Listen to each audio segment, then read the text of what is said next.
الفضية في دورة الألعاب الأولمبية في بكين. نتمنى له إن شاء الله التوفيق والنجاح.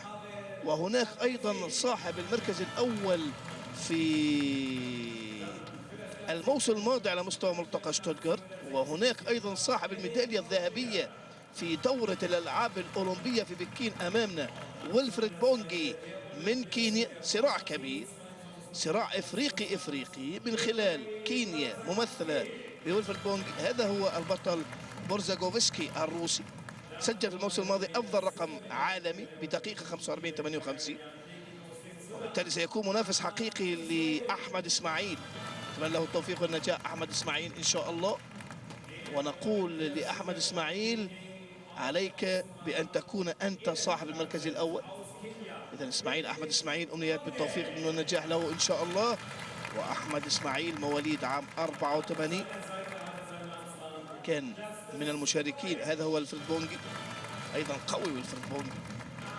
أحمد إسماعيل في أولمبياد بكين كان المركز الثاني في الهواء الطلق بدقيقة 44:70. استعداد لانطلاق السباق. انطلق الآن سباق 800 متر. أفضل رقم عالمي دقيقة 47:74. رقم هذا الملتقى شاهدناه أمامنا من خلال رقم العداء بورزاغوفسكي. كان بطل مميز على مستوى الأولمبياد في أثينا 2004. إذا هناك قيادة هذا السباق كما نشاء. أول 200 متر 24:67. الإيقاع سريع، 3 لفات على النهاية. طبعا أحمد إسماعيل شاهدناه أيضا في أولمبياد بكين في مركز 8 على مستوى 800 متر في عام 2004. نشاهد ويلفريد بونجي في المركز الثاني. هناك البطل الروسي بورزاغوفسكي موجود في المقدمة. إذا سباق 800 متر من المسابقات المهمة أو من السباقات المهمة على مستوى المضمار. كيف سيكون الإيقاع؟ الآن بدأنا نشاهد إيقاع السرعة في اللحظات. إذا قيادة السباق بالطريقة السريعة من اللاعب الأرنب. اللفة الأخيرة الآن 600 متر دقيقة 20:12. صراع كبير. نشاهد ويلفريد بونجي والعداء الروسي يريد المركز الأول بورزاغوفسكي. هناك دخول قوي، منافسة ساخنة، المركز الأول والثاني والثالث. هناك أحمد إسماعيل وهناك إسماعيل. إذا أحمد إسماعيل صراع. برافو أحمد إسماعيل، يا سلام عليك يا أحمد. أحمد إسماعيل من السودان أفضل رقم عالمي هذا الموسم، يتفوق، يفوز بالمركز الأول، يتفوق على بطل الملتقى الماضي، يتفوق على صاحب الميدالية الذهبية. إذا أحمد إسماعيل مركز أول من السودان. إذا إنجازات كبيرة للسودانيين الأشقاء المميزين في ملتقى شتوتغارت.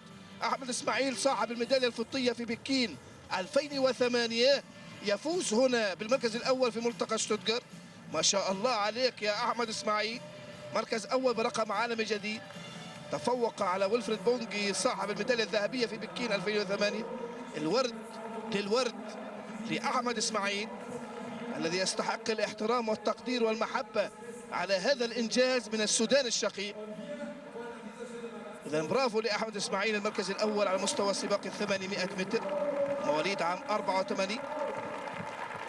كان أيضا يشارك في سباق 1500 متر، وكان أيضا مميز في 2007، وكان مميز أيضا في 2008. يعني المركز الثاني على مستوى البطولة 15 على مستوى إفريقيا في 2006 على مستوى 800 متر دقيقة 46:65. لفة الشرف، لفة الانتصار لهذا البطل السوداني أحمد إسماعيل الذي تفوق على أبطال مميزين. سباق من السباقات القوية على مستوى 800 متر في ملتقى شتوتغارت. لا نستطيع القول بأن السودان شرفت ألعاب القوى العربية في ملتقى شتوتغارت. يتحدث هذا الجمهور الكبير، يشكر هذا الجمهور على هذه المتابعة. إنجاز لن ينسى لإسماعيل أحمد إسماعيل هنا في شتوتغارت، مدينة العباقرة ومدينة الصناعات الثقيلة ومدينة الشهرة، وأفضل رقم عالمي هذا الموسم بدقيقة 45.73.